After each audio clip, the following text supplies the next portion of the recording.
and students in higher education. In addition to his selected and academic goals, the Attorney Eliab serves as the chair of the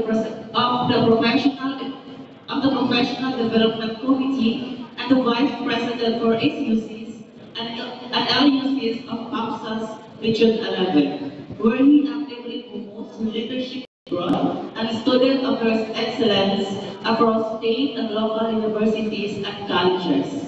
Through his work, the Attorney Eliab champions justice, professionalism, and ethical standards in both the academic and legal communities, empowering institutions to uphold safe, inclusive, and rights-based environments for all. Once again, let us welcome our guest speaker for this morning, Attorney Marlo J. L. Eliab. A round of applause.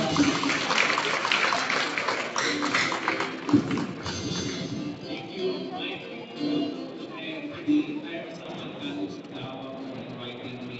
May buntag, students, may buntag sa tanan. Lumaho, mo. Wala pa? Sige lang kasi kung council na may mamahaw niya.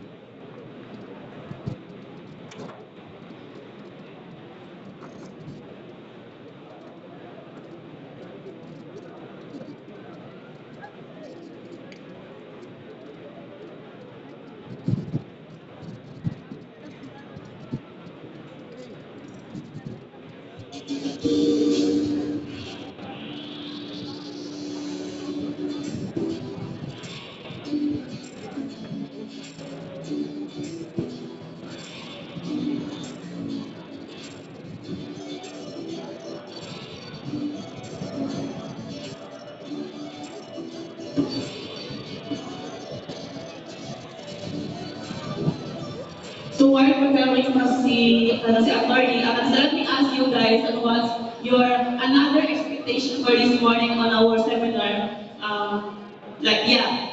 Our question is how do you perceive the anti-bullying and the anti-hazing law? From the social work program, of course, the social work program is very kanang sa nag-learn yun sa mga Republic Act. So, nakuha kita dali from I think first year. So, I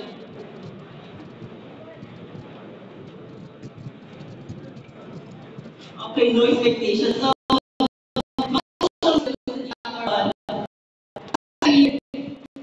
the other students, social work. Okay, wala na pakita.